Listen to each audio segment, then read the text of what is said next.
Title belts to Hall of Fame. Doug and Tommy carved the name. Fists of fury and hearts of gold. Every story, every fight retold. Tales of glory, laughter, cry. Tennessee warriors with hearts open wide.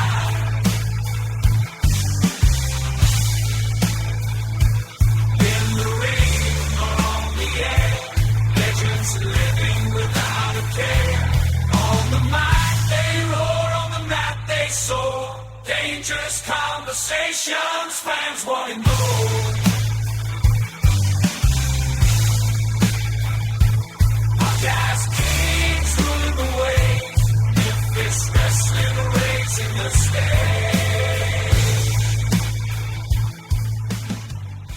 Hey everybody, welcome to episode number 24 of Dangerous Conversations with Dangerous Doug Gilbert and Tommy Wildfire Rich. Guys, we are back once again, and the fans of the show have been sending in questions, and it's time to answer them. You guys fired up to answer some questions? What's up? Yes, sir. You know I am, Gene. Doug, Doug always got an answer. So, yeah, we're ready for some Q&A. I'm glad everybody's sending the questions in and looking forward to it. Y'all doing all right tonight? Oh, yeah, man. I'm doing really good. Hey, Gene, you doing good, man? I am. I'm doing well. We had us a snow day on Friday, got out of work and got to hang out Friday, but then it cleared. I was telling Tommy it cleared out by midday Saturday, so it didn't mess up the whole weekend. So you can't beat that, man. You get you a snow day, and then it moves on out, and you can get out of the house and do what you need to do. You can't beat that. You ain't kidding. It was really cool, Gene. Here we got about 6.5 inches. Tommy probably walking about 6.5 inches of sand down there by him. Yeah. That's close. I'll get the snow here. You ain't lying. Yeah, he was able to cruise on up to Charlotte and do a signing up there, so that was cool. Well, that's what my wife was looking at some different things that you put on our show and everything, and she told me the other day, she said, I thought you said Tommy said he wasn't staying real busy. She said, I'm looking at what Gene puts on there. He's staying real busy. I said, Tommy's hungry. I said, he's out there working. They're making it happen. Gotta work. There you go. Speaking of making it happen, you guys are going to be making it happen. February 1st, Win, Arkansas, the Memphis Mafia Tour 2025 will be coming right there to Win, Arkansas. And man, they've been announcing some other big names coming there. You guys are going to be in good company there and Win. You guys looking forward to that one? Oh, yeah, I really am. I mean, I think Tommy is too. I think it'll be a good night. There'll be some great guys there. We're going to see a lot of great guys. We don't see that often. And, man, I think it'll be I was trying to tell Tommy last time I was in Win, I think it was like the early 2000s. So it's been a good while since I've been in Win. And, I mean, Win used to be a town like during the USWA days. We'd go there 2 or 3 times a year or something and always do real good. But, yeah, I'm looking forward to going back to Win. Yes, sir. Arkansas, man. Looking forward to going. Big shout out to all the fans in the area, man, and everybody tuning in here tonight. It's just good to talk to y'all and looking forward to being on the first and got some more stuff coming up too. That's right. We're going to talk about a little bit. I don't know that I've ever been to Win, Arkansas, but I do remember watching USWA TV over the years, hearing quarterback, we're going to be in Win, Arkansas down there, so that name rings a bell with me. When I heard y'all are going there, I'm like, hey, that's a regular stop there somewhat for USWA. Speaking of regular stops for USWA, March the 1st, Jackson, Tennessee, going to be at the big Jackson Comic Con there. That should be a lot of fun. There's always a big crowd there each year, so. Oh man, that should be really cool, Gene. I hadn't been there in 3 or 4 years actually to the Comic Con deal and everything, but it'd be really cool for me and Tommy to be there. It'd be the first time we've been there together and everything, and man, I'm really looking forward to it. Oh yeah, I'm excited. I love the heroes. I love everybody dressing up. It's a cool day. I mean, it's great to see the fans, but it's great to see all the other characters too, man. It's gonna be cool, especially me and Doug gonna be there together. So I'm excited about that my damn self. Absolutely. A lot of good people watching to be had at those Comic Cons. People get really creative with those costumes, so that'll be fun. March the 14th and 15th, Tommy, you're going to be doing some events up in New York. I know you're going to be at the big event like on the 15th, and then you got something going on the 14th, which we've got it on the Facebook page. You can check that out if you want all the details for that. March the 14th. Also, Doug, you are going to be in Henderson. You got a big event happening there, right? Sure do. In Henderson's for the Carl Perkins, all the proceeds, everything that comes in the door goes to the Carl Perkins Child Abuse Center. And that's a big deal around here. I mean, it's for child abuse. And like I said, whether you know or not, Gene, Carl Perkins was a huge country music. Like he was one of the guys before Elvis and all that, but he's got his own nonprofit here, and like I said, it's Carl Perkins Child Abuse. All the money, every ticket, every dollar that enters the building goes to that fund. So that's really a cool deal that we do, like in every county in West Tennessee and everything. So it's really cool. And I've done from the first one to this will be not the last one that ever happens, but the last one for the year. And they do one every year, and it's in March, and it's really a good deal, and it's for a good cause. That's awesome. It's always fun to do these things, but when you can, you're helping out, it's for good cause like that. It makes it all the better. And it's also cool, Jim. Didn't mean to interrupt, but I get to see a lot of guys there. Like Tommy's going to be busy that weekend up north, but Jerry Lawler will be there, and there's different guys that I don't see a whole lot anymore, but I get to see a lot of them at the show in Henderson. That's really cool. Like me and Tommy was talking about seeing the people in Wynn, Arkansas, that we don't get to see the fans. We love to see the fans, but then you also get to see some guys that we don't see very often as far as the wrestlers and everything. That's really a cool deal. Absolutely. Another cool deal. Go ahead. Two worlds, man. You get to see the fans, and get to see some of the guys, and that we run the roads with, man. It's them are really cool weekends. Absolutely. Well, coming up, going to be going to Las Vegas the 18th, 19th, and 20th of April. I think it's WrestleMania weekend, but Game Changer Wrestling going to be in Vegas, and the Memphis Mafia are going to be a part of it. I know you guys always have a good time working for Mr. Lauderdale out there. There's no telling what he's going to have you guys into out in Vegas. Oh, man, that'd be really cool. I got to get back with Brett, but actually, we always have a good time when we go to work for Game Changer Wrestling. And, I mean, it's cool. All the guys there are really cool to us, and, I mean, I like all the guys there. They're really neat, and it's a cool promotion. Just, I mean, if anybody hadn't been around it or whatever, it's really neat. And it's got the good thing I like about it, it's got a little something for everybody. Absolutely. Whatever you're into wrestling wise, they cover all the bases. I mean, you got down and dirty wrestling, but then you got your high flying, you got death matches. I mean, they've got it all. So that should be a lot of fun. Should we get to go to Vegas? Yeah, it's going to be a great weekend. Excited. Man, got some good stuff going on, too. I'm excited about that one, too, man.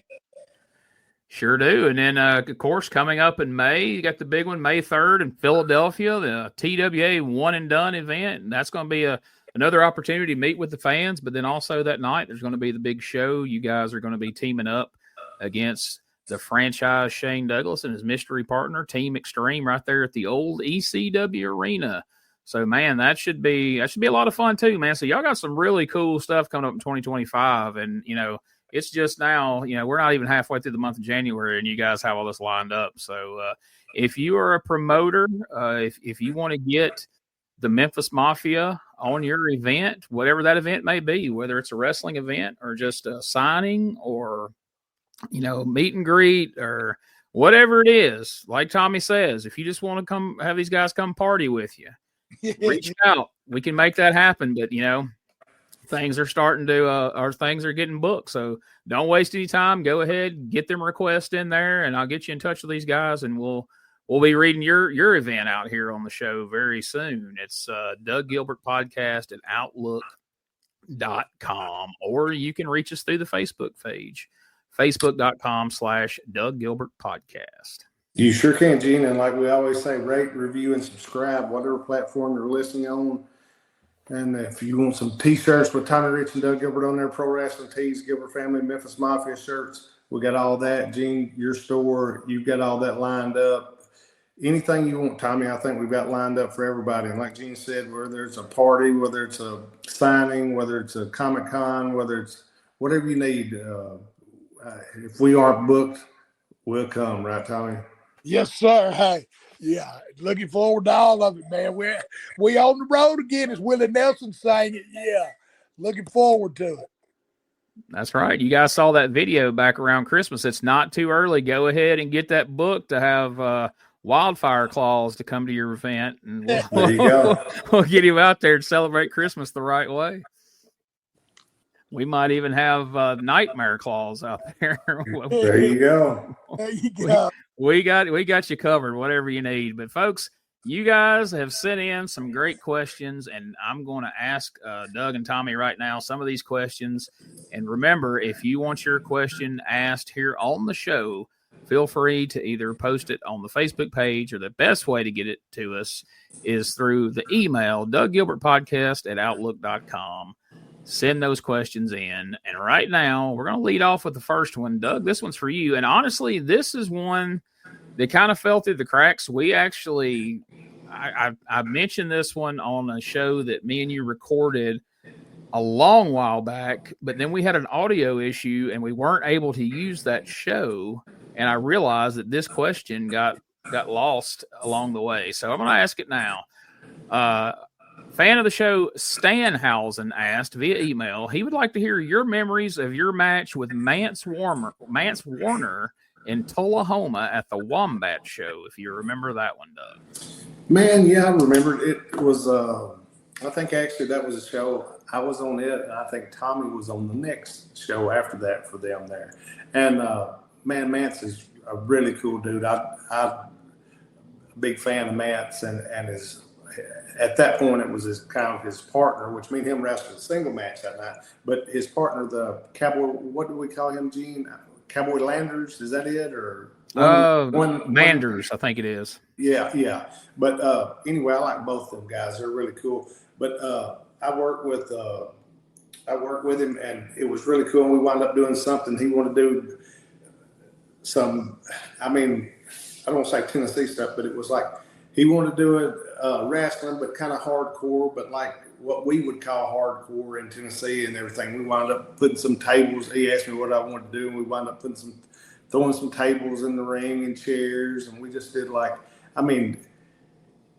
it was nothing that sure hurt him or hurt me or anything, but it's what the people would have used to call hardcore without hurting yourself or killing yourself. And the people really got with it. And they got in the match, and I thought it was real good. And he's a great worker. And I think they made him, and Bretton made him like their champ. I think the world champ and everything. And he's just a good, down to earth dude. Every time me and Tommy come in, we sit over in the corner kind of and talk with him and everything. He's just, like I said, he's good people. He's good people. He's a good worker. I like as far as his gimmick, his character and everything. He's just a good dude. And I really loved the match. I thought it was good. And I've seen clips. People have got it, I know, because I've seen different people would send me different clips of it at times. But I thought it was cool, cool deal, and it was cool working with him. Yeah, I really like Mance, and he's a guy who I think, had he been born years earlier, could have drawn a lot of money in the Memphis area with you guys. I think he could have been right in the middle of the USWA and even the 80s Memphis era. He's right up that alley.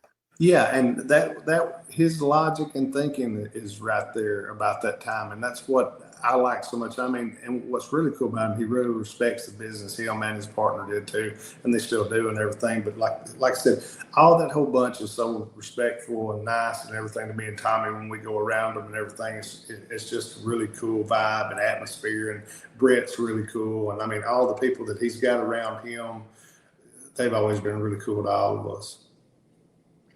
So, Tommy, this question's for you. Dave Dynasty, who has a podcast here on the WrestleCopia Podcast Network. I think you've actually done his show maybe a few years ago. I think I've heard it before. But Dave asked, Tommy, what are your memories of working for Jerry Graham Jr.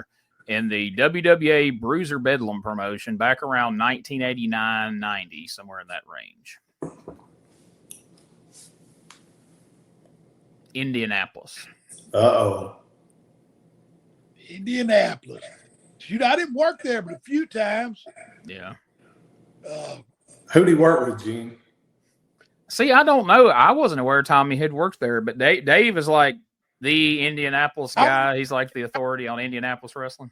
I remember doing his show, but Dave, I'm not sure. You might have to enlighten us a little bit on that. We'll dig a little deeper and come back to that in another episode. I'll find some matches. We may throw them up on the Facebook page. And what year would that have been, Gene? He says it would have been around 89 or 90. So it wouldn't have been a lot of shots. So, working WCW pretty regular in that era. Well, that's what I was fixing to say. Tommy was in WCW all of 89 and part of 90 too, right? Yeah, most of 90. That's what I was thinking. I'm not sure. Hey, Dave, you might have the answer. Give us a little more info. I'd like to find this out myself. We'll follow up with Dave on that. I'm sure he's probably got match results in the whole 9 yards, and we'll jar if it's in there. We'll jar it loose. We'll get it out of you, Tommy. So this question's for both of you guys. Jackie Flores asks, do you guys have a go-to favorite place to eat when you're on the road? Well, I like a ball. I remember Eddie, anytime we went up north, he loved Bob Evans. We'd always pass the Bob Evans. And, and I had never ate the Bob Evans to Eddie. When we went up north, that's where he always wanted.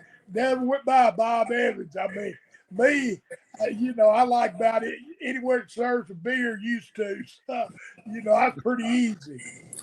Well, Eddie's thing, Tommy said anywhere up north. Well, see, up north, the down south, the Cracker Barrel is what we would all say it might be to go to sometimes. Well, up north, the Northerners, we would say Cracker Barrel would be Bob Evans, the closest thing as far as what we would say, to Cracker Barrel down here up there would be Bob Evans. But man, there's so many. I mean, me and Tommy went to a bunch of Mexican places as far as different places that we like to just go in and kick back and relax. And then, I mean, there's just so many. Like Tommy said, if he wanted to have a drink, we'd find something good that may have a bar in it that would get something good to eat and everything. But but I would say it wasn't that tough as long as they had something. As long as the good thing about when we'd go to town, if we just asked somebody, hey man, what's good here to eat or something, and we'd go there. But I mean, we wasn't far from anything Mexican to as far as the Chinese to steakhouses. We wasn't that picky. And we come across some good country restaurants too, Yeah, we sure did. That's what I was telling Tommy the other day. I was asking the name of this restaurant in Nashville that his mom and her friends used to go to, and Tommy carried me to it, but it was like all country cooking, all vegetables and cornbread and like one or two meats to choose from. But I mean, you'd always leave there and be stuffed. And me and Tommy was talking about that the other day. But man, there's so many good places that we've went and that we've met good people at and always went back to.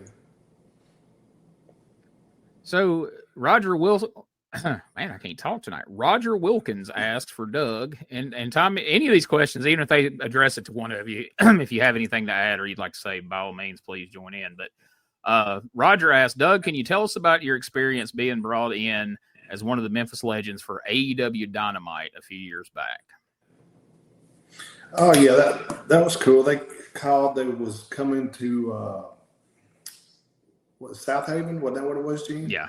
It was coming to South Haven, and they'd called, and which I talked to them a few times before that, and they asked me if I'd be interested, and it was a good deal. I mean, all the guys, they was all real nice and cool and everything. It wound up being myself, Ricky and Robert, Austin Idol, Lanny Poffo, who am I leaving out here? Leaving somebody out there. It seems like maybe there's one more, but I don't know. I'm blanking. Well, Shane Russell, Lance's son. Okay, yeah, there you go. Shane was there, and And Kevin Lawler was there actually, and everything. But it was really cool. It was they was really nice. I mean, I knew most of the guys, but who I hadn't met, I met that night, and they was real cool and nice and everything. It was just a cool, like I said, it was a cool night. They had a good house and everything when they brought all of us guys out, the people was real responsive and everything. It was really neat. So, Tommy, another one of our friends here at WrestleCopia, or two of our friends here at WrestleCopia, I should say, Ray Russell and Steve Crawford, have just recently started a new podcast project where they're covering the War for Memphis in 1977 between Nick Gulas and Jerry Jarrett, and they're gonna get in depth and kind of cover that week by week. And you being someone who was there and worked for both, they wanted me to ask you, what do you really remember about that time? You know, where Jerry Jarrett was starting up, and you know when you made the move over to work for Jerry away from Gulas, and they were saying that, you know, were you aware that like in their programs, that Slamagram program that they put out back then, that they had kind of got some rough shots in on you in that Slamagram, like maybe not outwardly like knocking you, but knocking you in that. Was you ever even aware of that, or was that something you'd even care about? And how was it going from one to the other, I guess is a long-winded way to say that. I don't but it's why Jarrett broke me into business. The reason I went to work with Nick was because Jarrett didn't want me to work in Memphis. You know, my first thing was he wanted not to be in the Memphis because I wouldn't be no good. So that's what I've always worked with Jarrett. You might say I might have been a Jethro Bodine, a spy or something. No, I don't know, but I never did really work for Nick. Hey, Jarrett broke me into business, and he sent me and Tojo over there to do an angle. Now Tojo might have stayed for a little bit. Yeah, I think Tojo did, but Gene, who was supposed to have knocked Tommy? Tojo said something in there like, and I mean, the way they presented it was like, you got buried, and it's like Tojo said something about Tommy's a great wrestler, but he doesn't always take advice, which I'm sure that was probably like Tojo saying, hey, don't go work for this competition. And then you went, and now he's in there saying, you know, like, yeah, he's not listening to my advice. But it wasn't like he's like, Tommy's a piece of shit, you know, nothing like that, you know. Well, yeah, but now you got to look, Gene, and this is right, Tommy. The two of the main guys didn't go to work for Jarrett, which what I'm saying, two of the main guys, Tojo and Jackie Fargo, they stayed with me. Now, like I said before, my dad, Eddie Marlin, Lawler. I'm trying to remember the 5 guys that Jerry Jarrett always told me that meant so much to him because they was the 5 that went with him. Sam Bass too. And Sam Bass and maybe Lance would have, for some reason, maybe Lance would have been the 5th one, or if it would have been, I would say because Lance did go with him, right? But there was 5 guys that Jerry Jarrett always told me, and he said, man, your dad, Doug, I always think the world of your dad when Jerry come to my dad's funeral and everything. But there was 5 guys, and he said, man, you don't know how much I care for your dad and everything. But I mean, like I said, see, everybody thought Fargo would go and Tojo would go, but they didn't think Jerry would make it. Right. And they wanted to have a job when it was all over. Right, Tommy? Ain't I telling this right? And they wanted to make sure, they was afraid Jerry would make it, and they was afraid if they went with him, then Nick wouldn't ever take him back and they wouldn't have a job. But, I mean, the cool thing was that Jackie wound up getting in with them after all, and Tojo did too after Nick, finally left and everything and all. But I mean, that's the deal. Like, I wasn't sure who you was talking about was knocking Tommy. That's what I was going to say. Who would have been knocking Tommy out? I don't know who else did, but that was the one. When I went looking and investigating it myself, that's all I really found was just that. So. Because I mean, Tommy was just a kid then. Yeah, I seen maybe somebody. I didn't know nothing. I mean, I knew they split, and that's about all I knew about it. Yeah. I was fixing to say I might see some years later somebody knocking Tommy for something, but I couldn't see somebody knocking him as a kid for nothing. I didn't figure Tommy was getting a hold of the programs from from Nashville. What was being said about him back in the 70s. Dude, I wish I had all them old programs now, though. You ain't kidding.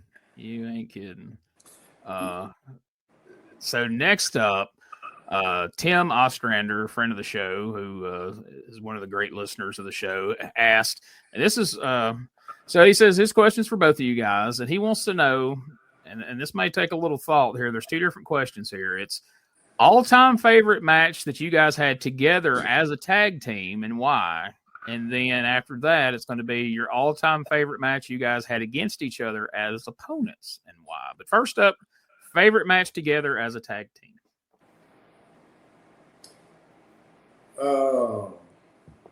Shoot, I would have to say some of the ones we had with P. I mean, because they just was real. All the matches were good we had with them, and that I always enjoyed wrestling them. And plus was heel, guys. It was cool to be a heel. I mean, for the PG-13 stuff, and I'm sure that's ones too. And I guess I would say, what Tommy said, I'm not saying that's wrong. That's all those were good and everything, but we had some good matches against Lawler and Brian, and different gimmick matches at the Coliseum and just regular matches, and but there was a lot of different tag matches. I mean, I think we had some good tag matches with Ricky and Robert. I think we had some.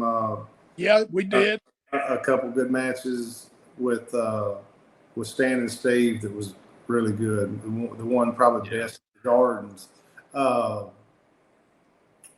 We had good matches up north. I think a couple good matches with and this goes off the rails from what we're talking about, but with Public Enemy, worked for Dennis Corluzza and everything. But there's just it depends on what style and what you're talking about and what you wanted to see. But I mean, I remember, I'd like to say 90-some-odd% of this, and man, we had some good matches with. I mean, we had good matches with freaking Road Dogg and Tracy Smothers. I thought we had some real good matches and everything. But it was just different people. But it was a whole lot of other different people than that. But that's some of the top ones that.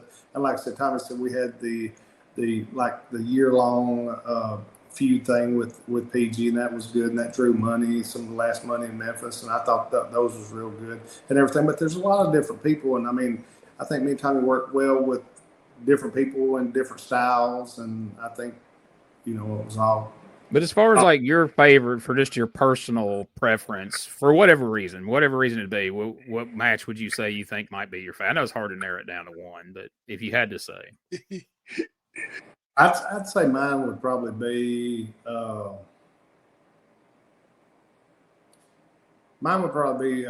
guess Lawler and Brian at the Coliseum. A couple of those matches would probably be my favorite if we go back and look on video. And I think as far as chemistry with long-term programs, it would be PG, which like I said, you're saying just say one, but I'll say that with Lawler and Brian. But then like I said, as far as programs and feuds, the one with PG, and then like I said, all those other guys.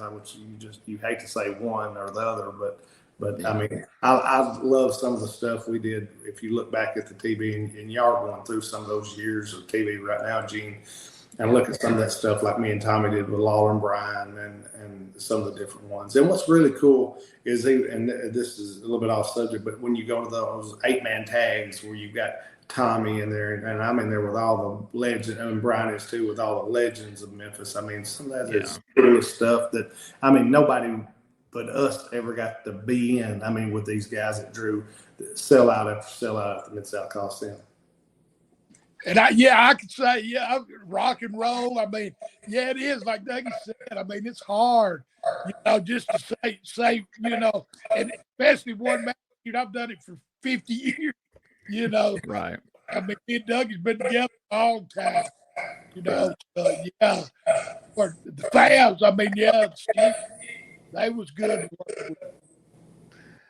That was one of my favorite matches you guys had, was just that whole element of it. Like, you're at the Louisville Gardens, and, you had Gossett with y'all, and they had Cornette with them, and just the whole package. And it was the Memphis Memories night, and just everything about it. It felt like a big deal. Here they were, this big tag team of the '80s, and you guys had become a tag team of the '90s. But then you also had the element of Tommy's tag team with Eddie, and just a whole lot of factors I think came together to make that match special.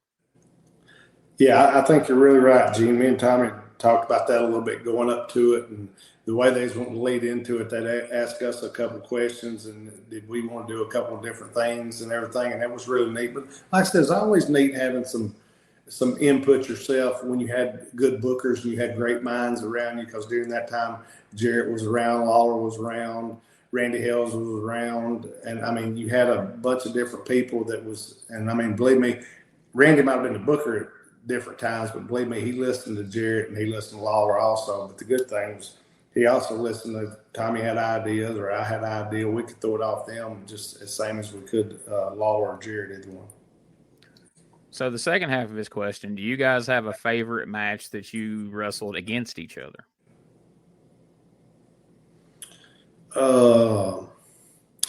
Well, I sent you a picture of one, and didn't you tell me that was from Cleveland?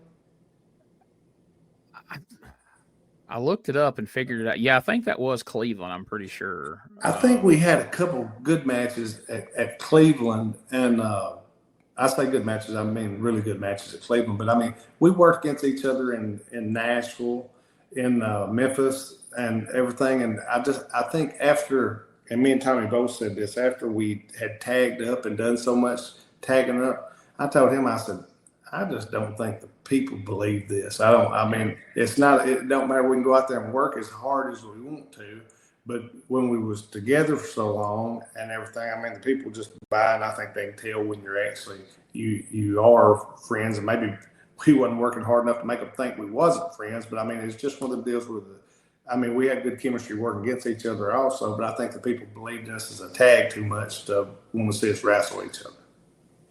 And a lot of it is, too, they all knew that, dude, I started with Tom and Eddie and Doug. I mean, that's just like brothers. I mean, yeah, I really appreciate them. I think people looked at us as brothers, or me as the in-between daddy or whatever.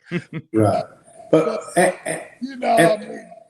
and actually, what I'm trying to say, Jim, is I think they wanted to see us together more than they did fighting each other. Yeah. It's just one of the deals. I mean, sometimes you can do that with people and everything, but I mean, we actually did draw some money together, and I think got over on different aspects of things and worked with a lot of different people and everything. And I think the people believed in that and they liked it, and that's the way they had rather stay. But we had some great matches. Like I said, the match that Tommy come in when he come back in from Atlanta, and I worked with him at the Coliseum. I was really enthused about that match, and I thought it was really good. And that's the one I told you that me and Eddie had to pick from. We didn't have to pick; they picked for us, and I got Tommy and Eddie got Bill, and I think I got, not being that bad, but chemistry wise, I got the better choice of the two and everything. Like I said, I love Bill.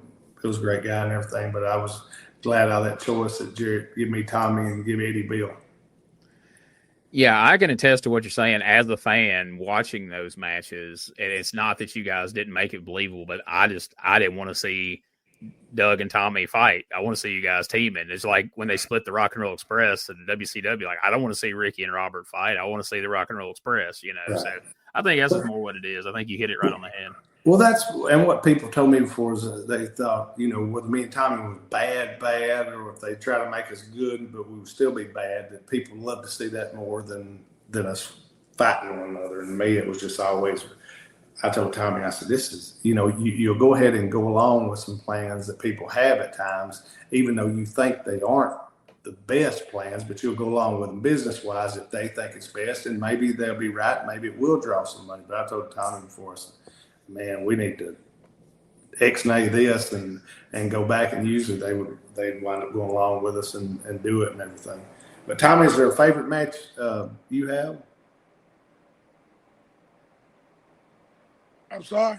I said, is there a favorite match you have that me and you had against one another? Pretty much. I mean, everything. I mean, it was all. I enjoyed them all. I mean, but the people, sometimes people just ain't buying what you're selling.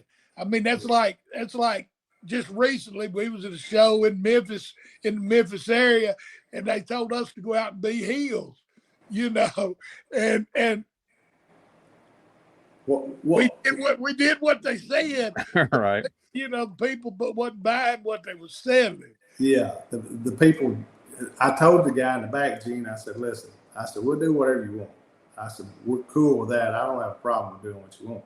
I said, but what you're wanting is not what's going to happen." Right. And he looked at me and said, "You don't think so?" And I said, "No." And I said, "It's not because we're going to try to make it not be that way. It's just I'm telling you they're not going to buy it, but we're going to do whatever you want." So we went to the ring.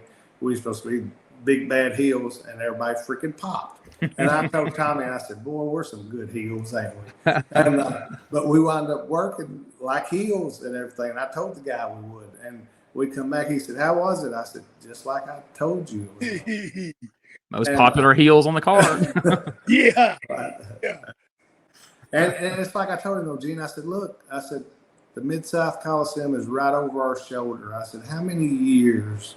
I said, "How many tickets has Tommy sold there?" I said, "How many tickets has my family sold at the Mid-South Coliseum?" I said, "And all these people that watched and their kids, and then now they're bringing their kids to watch us, and they know us, and they don't have a clue about these other guys and the history with us they do. That's the people that comes." And that's why I was saying that. It wasn't trying to be smart or saying that they was going to just love me and Tommy more than everybody else. But when history is there, it's hard to go against it. And I'm sure you guys had been talking with people all afternoon, coming up the table, telling you all those things, and you're like, these people aren't going to go over there and sit down and now boo us after they've been over here, telling us all these great memories they have of us, and now they're going to go hate us as heels in a few minutes. Well, here's the kicker. We hadn't actually talked to anybody. I mean, one or two people outside that had walked by the dressing room, I'd said hey to it. Oh, this was after. But yeah, this was like an afternoon deal. But the whole thing, they took us on golf carts to the ring. Well, Jimmy Hart was introducing us and everything. Well, he thought he was, but they told us to wait a minute before we went to the ring. So we stood there about 10 minutes. I said, "Shoot, the heck with this. Let's go, Tommy." So we went on the ring. The people popped. They didn't even announce us. They didn't know we was. I mean, nobody else knew we was out there except the fans. And fans were popping and everything. So we're in the ring. So then all of a sudden the other two guys come, and they're just not popping or anything. Just the guys hadn't been on TV or anything. You know what I'm saying? I mean, they didn't know who they was and everything. That's why I was saying it was going to be like that and everything. But, I mean, I told Tommy, I looked at him, he laughed, made Jimmy Hart wind up introducing us last, and the people popped, and I said, "Boy, we're big heels, ain't we?" I said, "Look at us, big heels." I said, "But we're going to work like heels anyway." I said, "The people was going to cheer for us, but we're going to work like heels." So we done what they wanted. That's all you can do. Philip Franklin asked, who do you guys think is the all-time toughest female wrestler in history? Who is the all-time what is female? Toughest female wrestler. Now they have a second question, who is the best worker? So I guess the first half of the question is just who is just physically tough, and then the second half is who actually could work. Tommy probably go ahead with the toughest. Who was the toughest, Tommy? I guess Moolah. Well, that's what I was going. I figured you'd probably say that. I mean, yeah, it would have to be Moolah. And I was going to say working wise, and I mean, there's 4 or 5 different ones I could probably say, but I would say just right off the top of my head, Sherry Martell. Yeah. Don't you think Sherry was?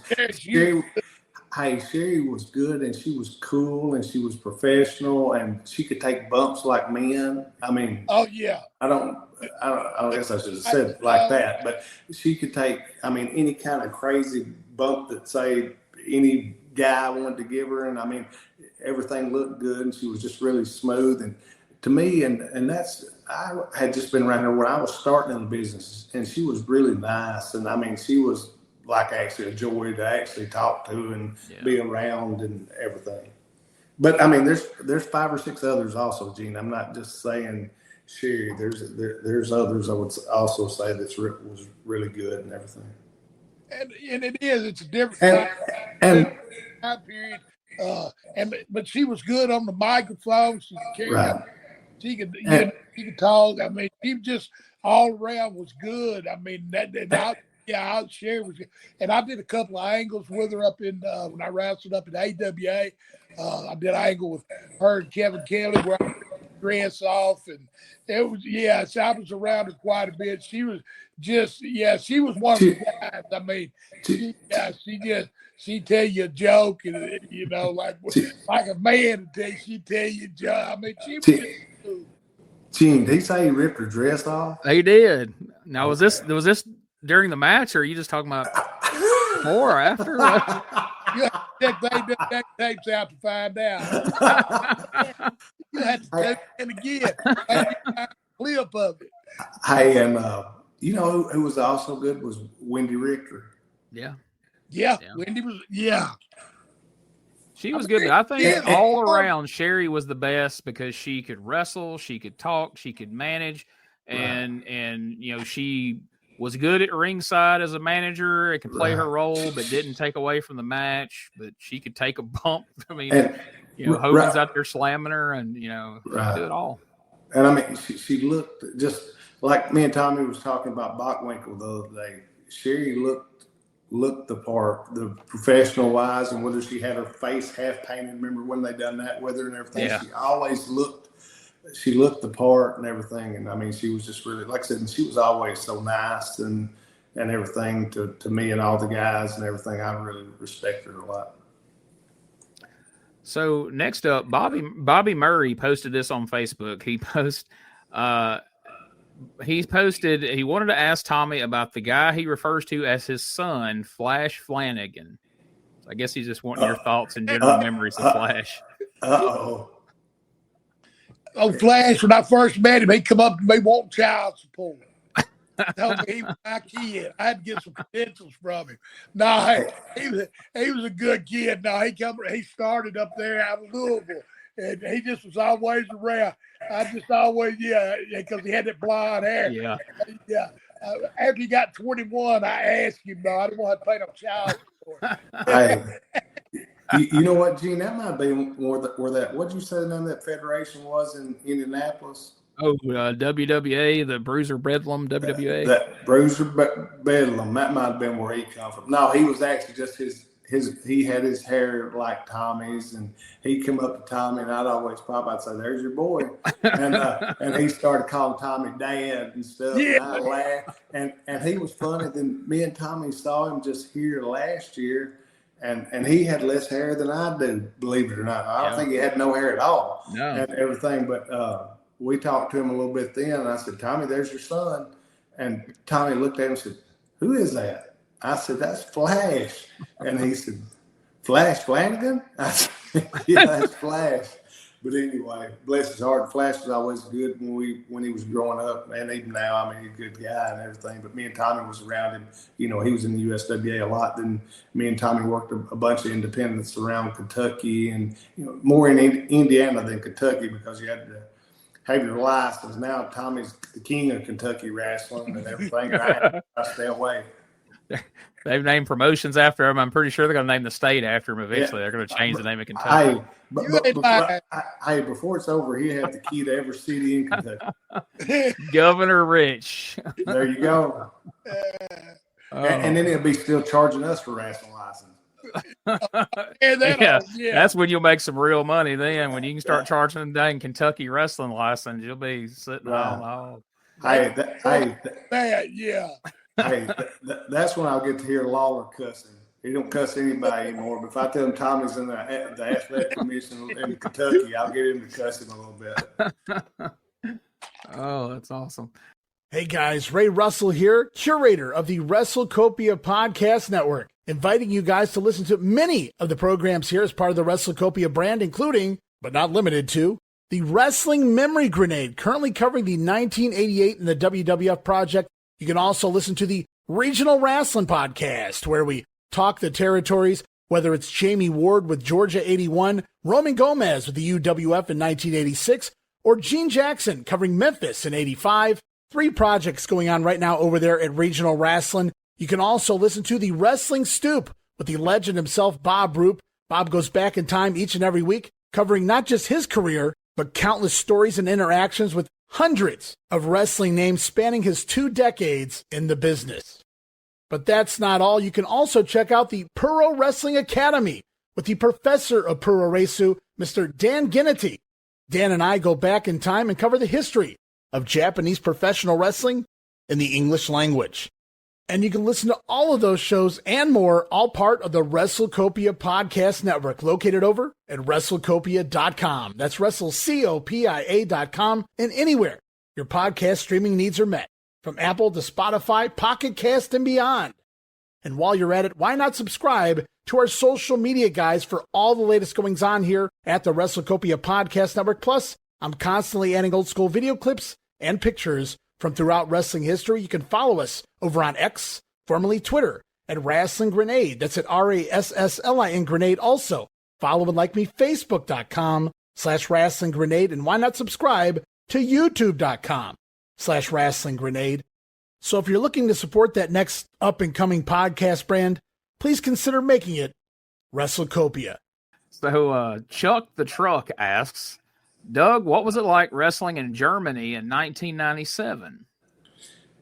Man, it was really cool. I had left Japan and I come home for like 4 days, and I had talked to Chono in Japan. I don't know who got me. It was the press, I think, got me in touch with Chono.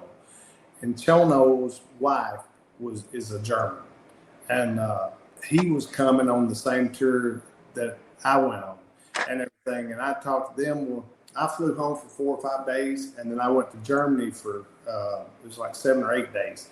But wow. You know me, big dummy me, not thinking about the weather. I just kind of left my clothes packed that was clean from Japan and went to Germany. Where in Japan is about the same weather as here, and you know in Germany is about 5 degrees or 10 degrees or something. I got off the plane and I met Otto Wands, and it was real cool, which I talked to him on the phone 3 or 4 times and everything, but I'd never met Otto.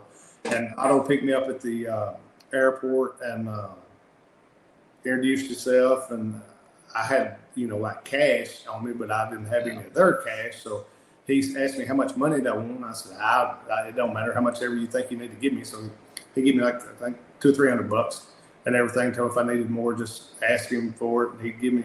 And so he took me to a hotel, and what it was, every night we would go to they was wrestling at the same building in Germany. They wrestled for the same building like it was either 30 or 60 nights in a row. The same building, not changed buildings or nothing. Every night, the same building. And they had their own crew over there, and they would set up like the crew that they had there, that they brought guys from the States and everything. And they had German guys. It was their guys that was over, and they brought guys from the States. And they would have like little RV campers that those guys that they brought over would live in, and those were set up like at the back of the arena and everything. And the guys lived like in those. Well, what we had to do, the guys that they flew in, was the last night of the tour. They called it the Championship Series. Was the last night of the tour in Germany. And what we would have to do every night, we would go out and cut a promo.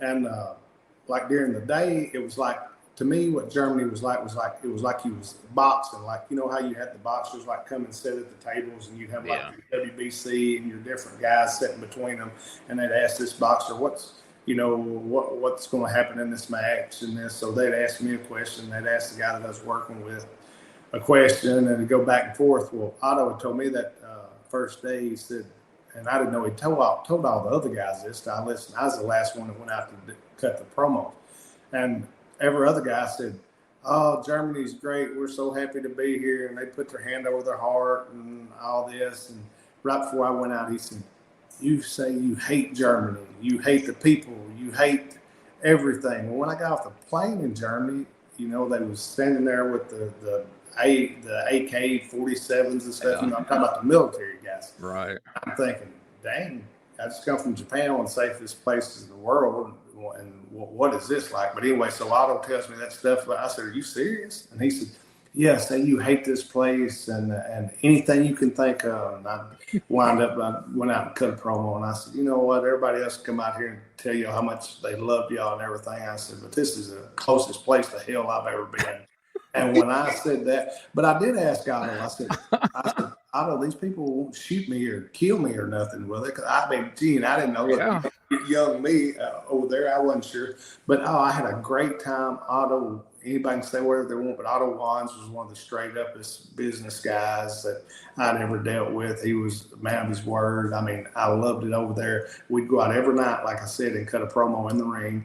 And then the last night we would work. But after we'd cut that promo, we'd go to, he had a place set up as like a pub, but there was a whole lot of sponsors and stuff in on this, but this one pub was, and they would take us to this pub, and I would sit there with the Japanese press and Chono and his wife. And see, I knew Chono from when Eddie brought him into Continental. Right. That's the first time Chono come to the United States. And then he wound up, when he went back to Japan, he wound up being the man there for freaking 10 to 15 years. I mean, he was he hurt his neck. He actually broke some vertebrae in his neck and everything. That cut his career a little bit short, but still, he had a long career, and he was super over.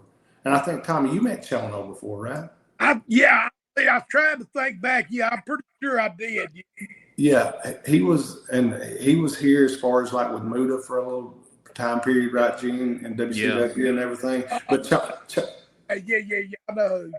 Yeah, I think that's where you would have met him at time. But he was a great dude, and his wife was a German citizen. She was really nice. But like when we was there, I'd talk with them and go out with them a little bit and everything. And then we also had Savio Vega there. You could pull up some of those cars, but it was myself, Savio, Chono. I mean, it was a good like 7 or 8 match deal where they brought all of us in for just like that last night, and we worked with their top baby faces. And Eddie did a couple of tours over there as well. I know I found some matches of his with Fit Finley a while back. Yeah. Oh man, that was really good, Gene. I've saw those too. That was he went the 2 years before I went and everything. And Otto called me and asked where was I going to be at. And at the time, I told him I thought I was going to stay in Japan. And then I called him back and told him no, actually the tour was going to be over a few days before and everything. So I wound up going over there, and man, I loved it. I had a great time over there. I've heard different people tell different stories that didn't like it, but now they stayed there like 60 days and 90 days, and I mean, if you stayed there that long, maybe you wouldn't like it. I don't know that I think I might have liked it even if I'd stayed that long, because they had the trains that you get on and go all around the country and everything. But I mean, and I think those guys was on pretty good money deals, all of them. I mean, I think Otto took care, and the strangest thing, I don't guess I should say this is the strangest thing, but they drew every night in the same building. And like I said, for 30 and 60 days, where would you think that? Now, that was before there was any WWF TV, WCW TV. There was no TV. TV was just starting over there. They was just starting to get US TV, and that's what Otto told me was going to wind up killing their business. Because the only stars they had was their homemade stars, which was Fit Finley, Steve Regal, Franz Schumann. That's who I worked with. Right. But now they had and Eddie told me Finley and Regal, he said, when you get those two guys in the country, they're going to draw a bunch of money. And when Eddie went over there the first time and worked with Fit. Yeah. So I thought that was really cool. Yeah, I never did get to go to Germany. I wish I always wanted to. Yeah, but that's pretty cool. Staying, you see how they draw money. I mean, like it's every night for 30, 40 days. That's wild. Hey, and you know who was really over there? And I don't mean this bad, because he was a great guy here and everything. And I mean, I'm sure he drew Vince some money then. But do you remember Gene Duke the Dumpster Drosy? Yeah. Tommy, do you remember that name? Yeah. He was like a big baby face, but he kind of with the same gimmick over there and everything. But the people loved him. Is that right? Yeah. And he was one of the guys that went for the 90 days, though, stayed the whole tour and everything.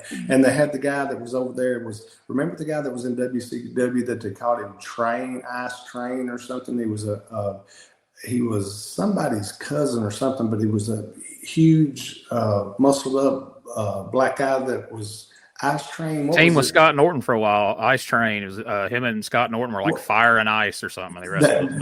That's it. And he was built like Norton.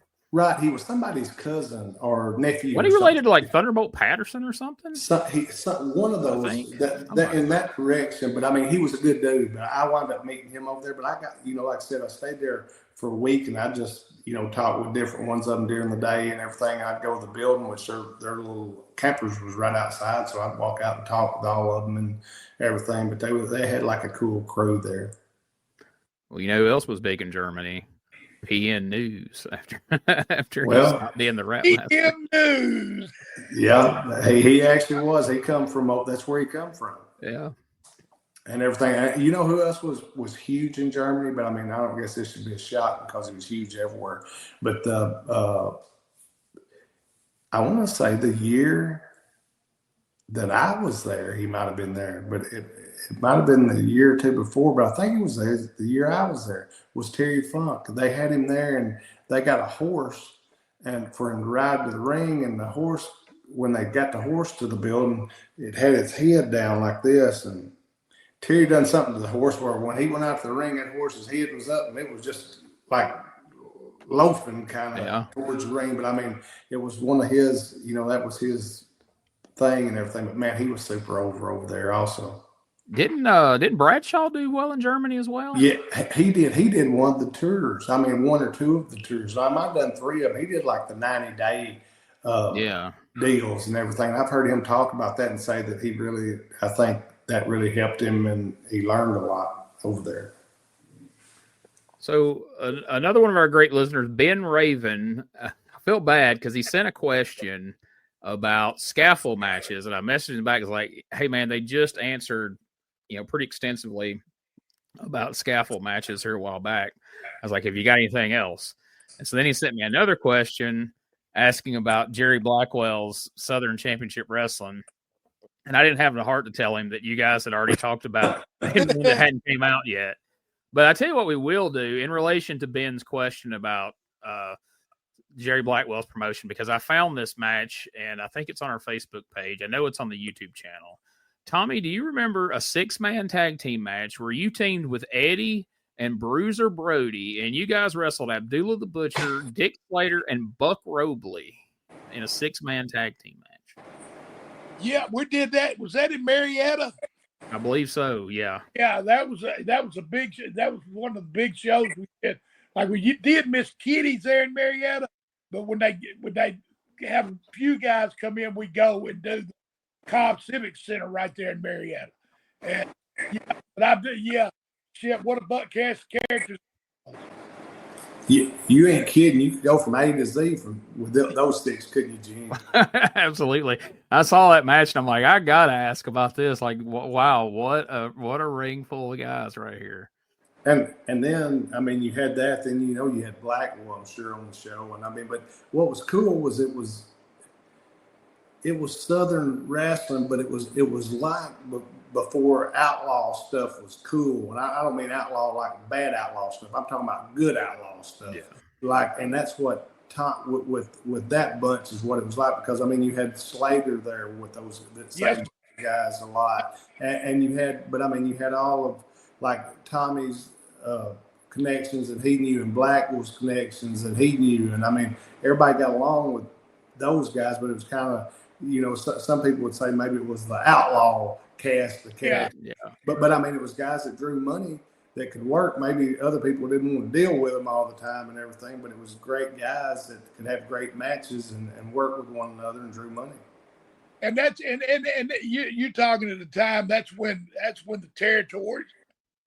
That's when that started. That's when you had what we call the outlaws. It was running when it was territories. Yeah, a bunch of guys.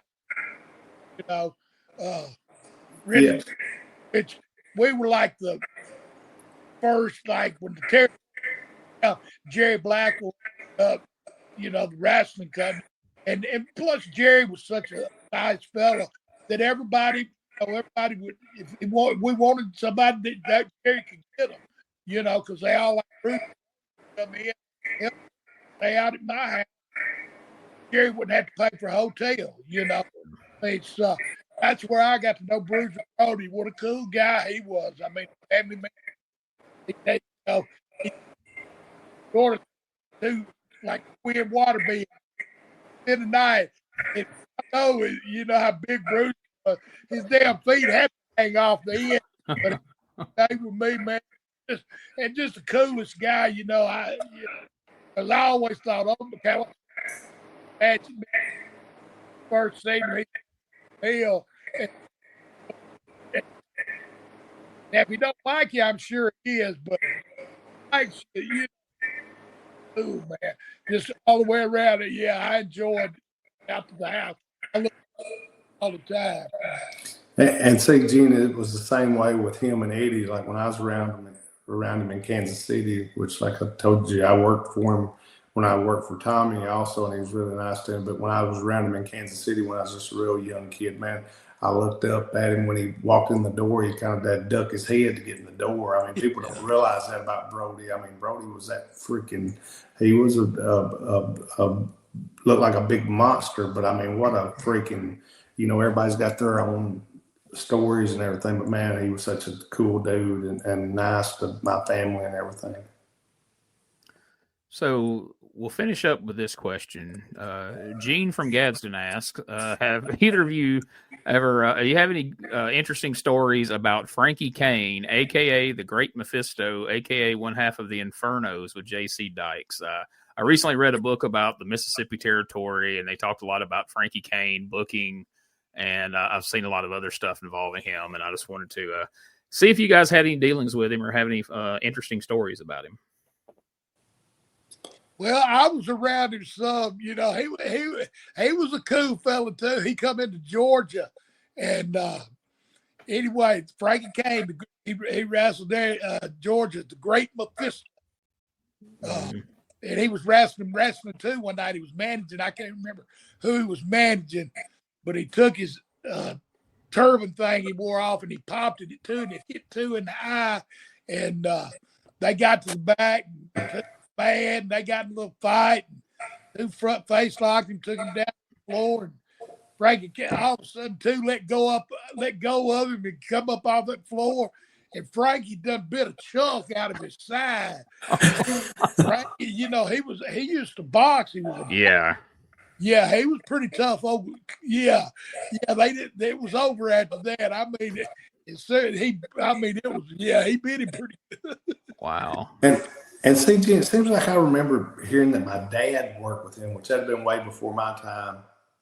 I'm sure he did, It seems like I remember my dad working. Right, I mean, he was Frankie Cain, the Great Mephisto. I mean, the Infernos, that was a long-running team there. Right, and everything. But, yeah, it seems like I remember what year with the Infernos, what year would that have been, Gene? They were in the 50s and 60s. Okay. And then he transitioned into Mephisto towards the end of the 60s into the 70s.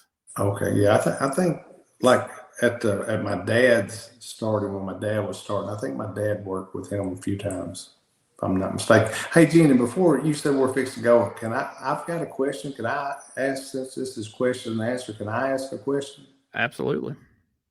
I was watching a video the other day, and where did the guy on here say mysterious Mr. R was what you said, Mr. R, and he said it was mysterious Mr. R, right? He did. He made sure to add that on to make sure you knew it was the mysterious Mr. R. Where did mysterious Mr. R get them gold boots, Gene, that he had on in that match that you put on the YouTube channel? I guess that's part of the mystery, because one of the only times I remember seeing those. Was that the mysterious part? Or, I think so. Or what was that? Where'd you get the gold boots from, Tommy? I don't think I had no gold boots. Gee. Were they gold? In that picture they were, but that picture looks like somebody might have, did some adjustments to it. But that's the first thing that caught my eye when I got ready to share it. I'm like, I don't remember ever seeing Tommy wear those boots. Of course, we know that turned out to be Brad Armstrong. That wasn't you. But hey, maybe that was Brad on that mask that you show. Yeah. Hey, old boots. Hey, I'm pretty sure this was you. If it wasn't, it was somebody who looked a whole lot like you. They were copies. Hey, but I'm gonna say this: you was getting the best of Ted DiBiase. That's right. So I would say it was you, but I popped when I looked at the boots. But Gene might be right. Somebody might have colored your boots in or something, but they was gold. I thought that Tommy was serious about this mysterious stuff. He done got him some gold boots to go along with this mask. I don't remember ever having no damn gold. Hey, I think Tommy done left his boots at home that night and borrowed somebody's boots. That could have been the case. That could have been. And then rather than admit to that, he's just like, hey, you know what really make this more mysterious? If you let me borrow your boots tonight. That'll really get this thing over.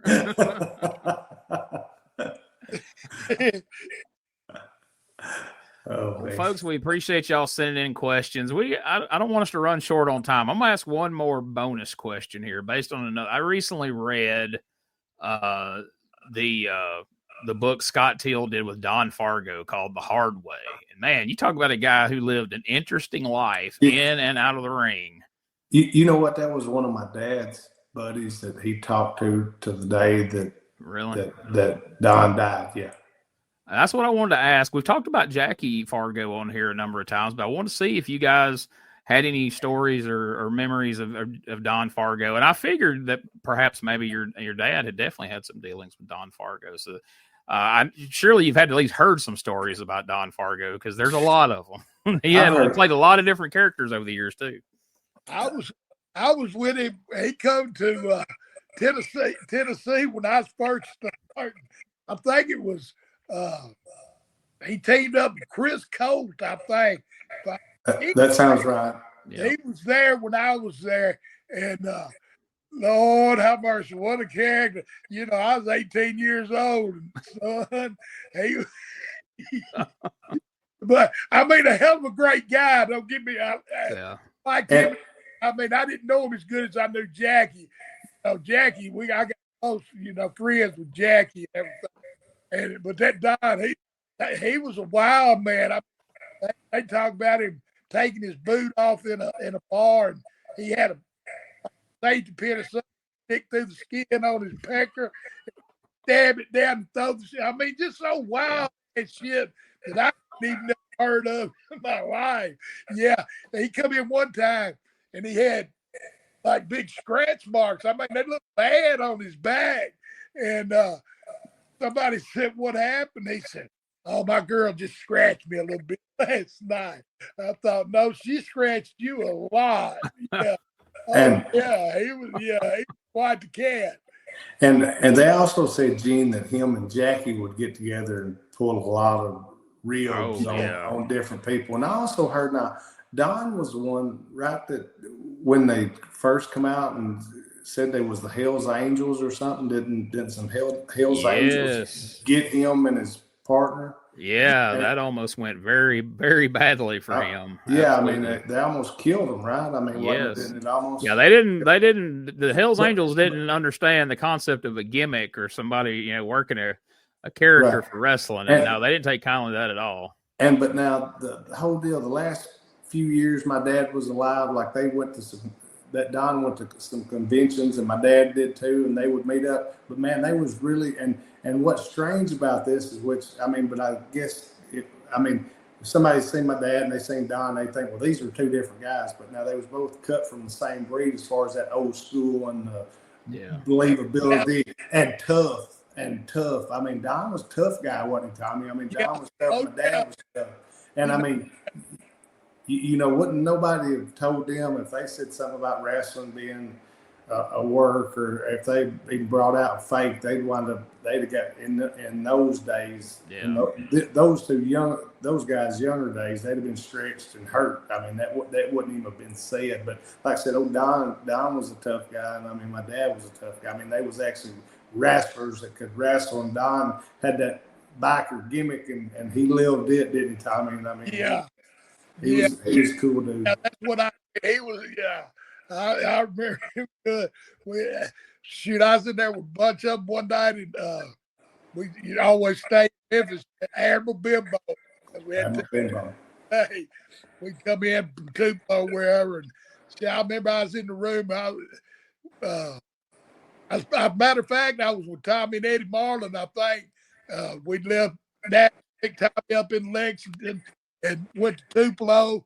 Then had Memphis TV, and then Jonesboro. Well, we come in and they went to their room. And so anyway, I ended up in a room. It was like Big Bad John, Danny Hodge, Don Fargo, and I can't even remember who, but it was a bunch of like older men. I was sitting in there. I was like, I was scared, but I was in awe too, just all them characters, I mean, there was some characters in that room. And that Danny Hodge, man, I mean, the stories about, I mean, that was just that old culture, like Dougie said, Don Fargo, his dad, and Terry the Funks. I mean, that's, that's true. That's some history there, brother. And I was in there with all of it. Wow. And Gene, I mean, as far as Danny Hodge, who Tommy's talking about, he's a guy nobody could ever get behind. If he ever grabbed, he'd squeeze an apple into it. He'd squeeze his hand strength was like stronger than any man's in the world or something. He had like double tendons or something like that. Yeah. So he could probably just snap pliers and some people take an apple with a razor blade and cut it so they could pop it. Danny Hodge, he grabbed one, he could pop it. Wow. And he grabbed him up. But Danny Hodge, he was a bad man. Yeah. But my dad said he would just grab people like, which Gene, you and Tommy can see me, but just grab people like by their wrists there and make them go to the ground. I mean, he was that he was that much of a man. He was just, it was a different breed of guys back then. I mean, right. It was, in your dad's era, that was some tough dudes, man. And think of the names that Tommy just said that was in the room with him. Yes. Imagine that bunch and let's just say gimmicks, the kind of gimmicks that those guys was, and I mean how tough those guys was, but the different gimmicks that each one of them was. You had, just right there in that room with Tommy, you had a little bit of something for everybody for a whole card. I mean, that's what, and it's hard for people to, we can say it a million times, but when you say, you need a little bit of something for everybody, when Tommy just named that bunch to me and you off that was in the room with him, think just that much, and that's just half the guys there. Yeah. And the unity they had, you couldn't get that cat in today's world. You wouldn't get that group of guys together after a show in a room. You know what I'm saying? Right. They were sitting there telling old war stories, man. So I was blessed to hear a lot of that stuff. I mean, so that's what we do. You go to the hotel and just get guys, drink a few beers, whatever. Listen to and what stories they had too. I mean, just. And Gene, I had a question for Tommy. I have one question for you, if that's okay. Yes. Okay. If we was going back to our favorite matches that me and Tommy had, if we was to ask you what the favorite tag match me and Tommy together ourselves had been in, which match would you say would be your favorite? I would say that Fabulous Ones match that I talked about earlier. That, like I say, just because of where it was at and the time it was and what it represented from like team of the 80s versus team of the 90s. I just really, and then like I say, then you guys had Gossett with you out there, which was another fun element, and he's playing off cornet and just there's just a lot of stuff to like about that match. And you're exactly right. And the funny thing is we don't go into a lot talking, and on here maybe we can, but like we don't go into talking a lot about spot shows and stuff like that. But me and Tommy had so many different, which were, Tommy had the angles with Lawler, and I had the angles with Lawler. Then I had the angle with Tommy. I had the angle with Brian for so long. Then Tommy worked with Brian for the USWA titles. But during all those spot shows around that time, we would work like in the spot shows. We'd usually work in a tag match with both those guys. And man, we had some great matches with Lawler and Brian during those times. And that was really, I really always remember that. And like I said, I always remember the PG. That was special to me. Me working with Brian, that was special. But I just wanted to ask you because I figured you'd have one that stuck out in your mind. That one really does. Like I say, like I say, for a lot of reasons. And again, that connection with, Tommy and Eddie and against the Fabulous Ones and all that, Right. just it always has stood out to me as one of the favorites. And I'm glad it's on tape. I wish somebody had been recording more of those spot shows and we could go back and see a lot of those matches where you guys had time. You could go out there, you could have fun, you could get heat. You didn't really have to have all these outside factors to worry about. Right. I mean, we and that was one good thing. I say one good thing. There was a lot of good things about those times and everything. But the good deal was usually me and Tommy usually had at least 30 minutes, 40 minutes, if we wanted 50 minutes. But I mean, nobody ever pulled us back the reins because usually we was last. And I'd tell Tommy, we'd laugh about it every once in a while. I'd say, they were be glad we go 30 and 40 minutes because this show ain't went but a freaking hour. And that's 5 matches. And we the 6 backs, in which me and Brian was funny about that too. Like me and him be last, and we get ready to go on, and they say, "Well, y'all got to at least go 40." And I said, Brian, you ever say anything to them other guys? And he started laughing, which it was cool. We didn't mind going. That was just us. That was our job to go. Yeah. We was last and everything. But I mean, they would nobody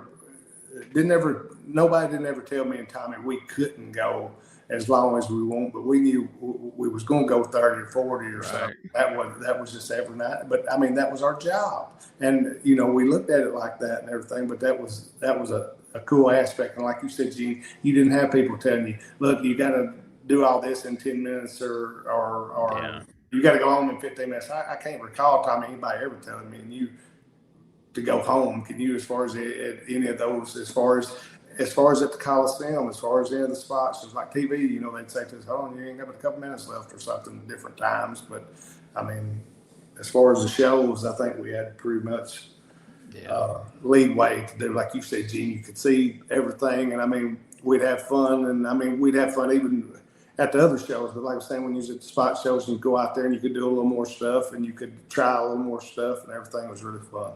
And the crowds were so good, too. It was fun to go 20 or 30 anyway. You didn't get wound up, especially in the tag, 20, 30 minutes. I mean, you go out there and entertain them a little bit. And just the electricity in them spot show buildings, it wasn't Madison Square Gardens or it wasn't Louisville Gardens, but the electricity there, because it was full. So the electricity, man, in them little towns, it make you work hard. Anyway, of course, we got paid. I mean, it didn't matter if there was 10 people there. We'd go out and bust our butts, because they bought a ticket. That used to be our mentality. And you wanted to put on a good show. And plus the talent, you didn't have to worry about, well, he wants to do this. And you went out there and you just cruised through it. So, life was good, man. Yeah. And the funny thing, a lot of those spot shows, Gene, people, if they could just heard some of the stuff that was said, me and Tommy would say, especially with Jamie and Wolfie, if they ever said anything much, we'd say, "Shut up." And Tommy would laugh, which Tommy really be the one. He'd get over me every once in a while, and I'd laugh, and I'd have to tell Tommy, I said, "Leave him alone." And he'd say, "What?" I said, "Leave him alone. You're gonna make one of them cry. Quit saying anything." But like Tommy said, he got to be the brother dad type figure. And to them, it was the dad type. And he'd get on them every once in a while. I said, "Tommy, leave them alone." And we start to the ring, and he just said something to one of them downstairs or something. And he said, "Do what?" I said, "Leave them alone." I said, "You done hurt their feelings." And he'd start laughing. But now people that don't really know and understand the way things was, I mean, you would have laughed. You can ask Tommy. I mean, I'd tell him, he'd look at me and he'd say, "Shut up." So I ain't hurt nobody's feelings. I said, "Yeah, you did. Don't say nothing else." You're talking about some funny stuff. Hey, it ends up, Gene, I guess I scarred your good buddy Wolfie D. I thought Dougie was playing, but I guess, Wolfie took it too serious sometimes. I was going to say, you have to be referring to Wolfie because Jamie Dundee doesn't have feelings. So. No, never did, him, dog. Hey, I was going to say, Jamie didn't have feelings because Tommy spanked him when he was about 6 years old to death. Yeah, Jamie expected anything anyway. Me and Bill pierced his ear at 5, I think. Put a safety pin and stuck to it, pierced his ear. Yes. I've heard him tell that story. Didn't y'all give him a swig of beer or something before that? Oh, I'm sure they gave him a swig He of beer was before. like 8 years old or something. Yes. I've heard him tell that in dressing rooms before. Can't nobody get mad at me for being a screw up. Tommy Rich and my dad got me drunk and pierced my ear when I was a baby. Hey, he wasn't lying. Oh man. Well, folks, I hope that answers all your questions. Keep them coming in, and we will keep asking them here. And again, if you want to book these guys, if you want to book Tommy to come out and do some of these Don Fargo tricks, you bring the needle and he'll stick it right through there.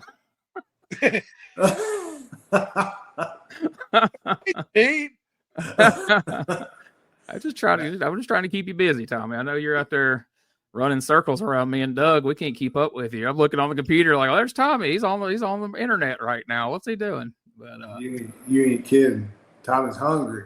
That's right. He's making things happen, and we're glad of it. But folks, keep making it happen. Keep sending in those questions. douggilbertpodcast@outlook.com, and we will answer your question right here on the show very soon. But remember, join us next week, episode 25, the 25th edition of Dangerous Conversations is going to be a very special one. I'm looking forward to it. It's going to be a lot of fun as we celebrate the birthday of one Mr. Tommy Gilbert, the father of Doug and Eddie, and the tag team championship partner at one time of Tommy Wildfire Rich. Guys, I'm looking forward to that one. Should be a lot of fun.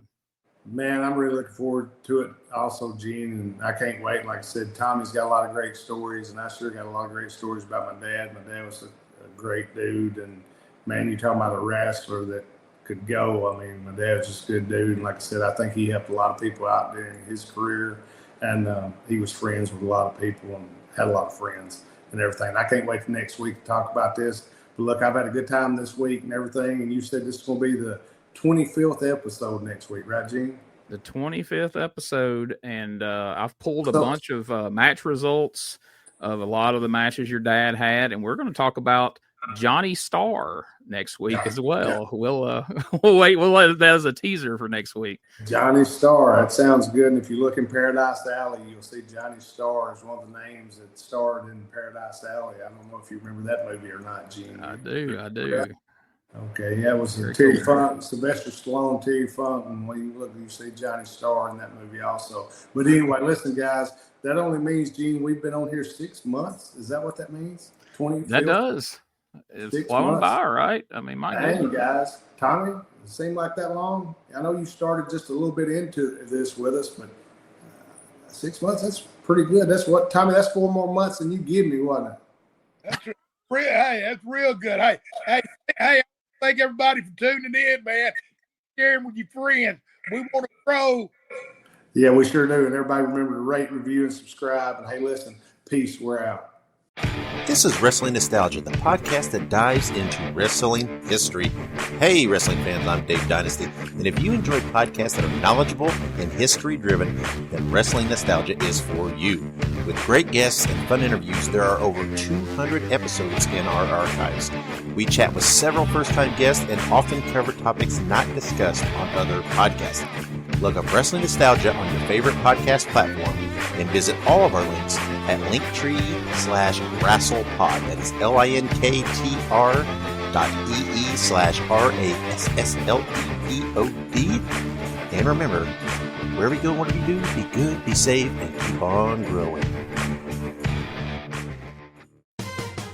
Hey everybody, Gene Jackson here, inviting you to check out the Retro Wrestling Review, where each week I'm joined by some great co-hosts who help me review classic episodes of USWA Championship Wrestling, and right now we are doing week-by-week reviews of 1993. But we don't just do reviews, sometimes we get a chance to interview some of the people who were there and lived it, plus do watch-alongs. It's a lot of fun, so check out new episodes that drop every Wednesday at WrestleCopia.com. And to find links to everything associated to the podcast, you can go to USWApodcast.com. Before we get out of here, I just want to take a moment to remind everyone, if you have an upcoming wrestling show, autograph signing, collector show, Comic-Con, or any event or booking that you would like to inquire about the services of Dangerous Doug Gilbert and or Tommy Wildfire Rich, just send us an email at douggilbertpodcast@outlook.com, and someone will get back to you as soon as possible to get more information on your event and do the best we can to make that happen. Also, if you are interested in advertising your event, your business, your product to the listeners of Dangerous Conversations, as well as to promote your event, business, or product across all our social media platforms, you can send that inquiry to douggilbertpodcast@outlook.com. We would love to work together with you to get that out there to the listeners of Dangerous Conversations. Remember to check out douggilbertpodcast.com. There you can find links to all things related to this podcast, as well as Doug and Tommy themselves. You'll find a link to the Dangerous Conversations Facebook page and the Dangerous Conversations Twitter, now known as X. And we're always posting content daily, involving the Gilbert family, Tommy Rich, all sorts of things from their career. We got magazine articles, videos, pictures, you name it. We're posting new content every single day. Make sure you follow so you don't miss out on any of that. Plus, you can follow Doug and Tommy's personal Facebook pages on there. Dangerous Doug Gilbert. You can search that on Facebook. You can also search Tommy Wildfire Rich. They both have Facebook pages. And Doug does have an X page as well, and you can follow them there.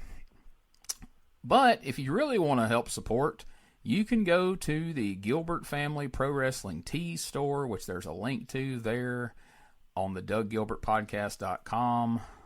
And you can find t-shirts of Doug, Eddie, and their famous father, Tommy Gilbert, as well.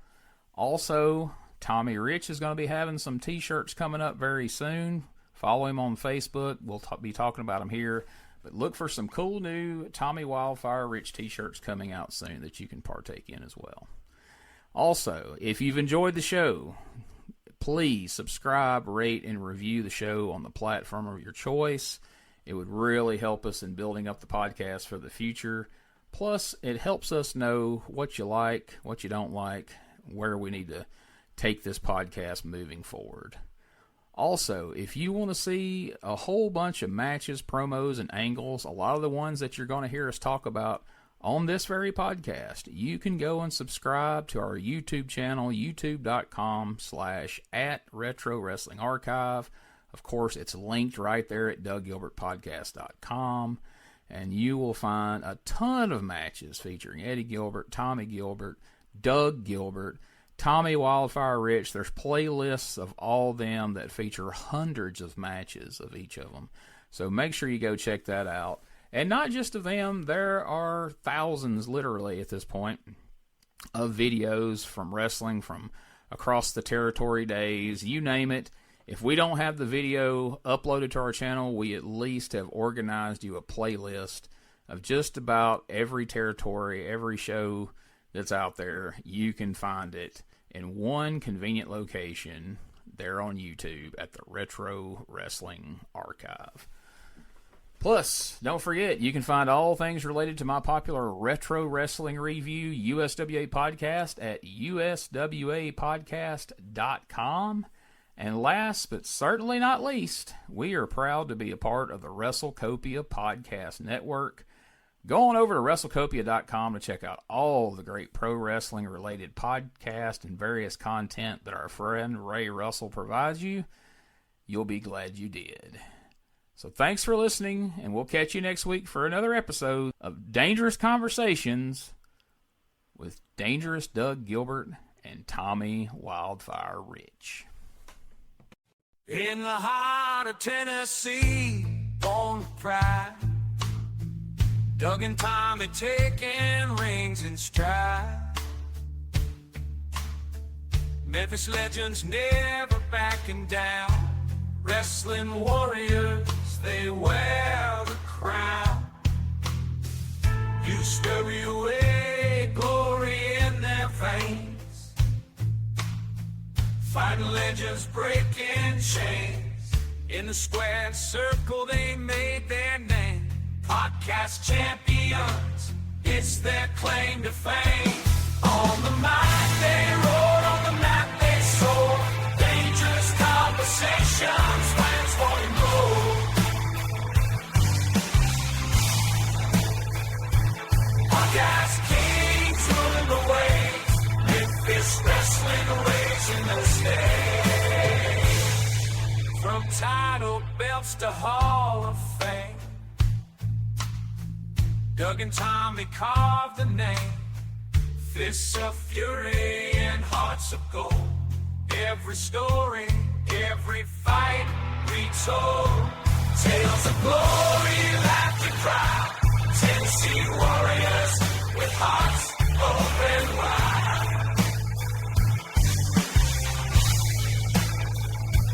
In the ring or on the air, legends living without a care. On the mic they roar, on the mat they soar. Dangerous conversations, fans wanting more.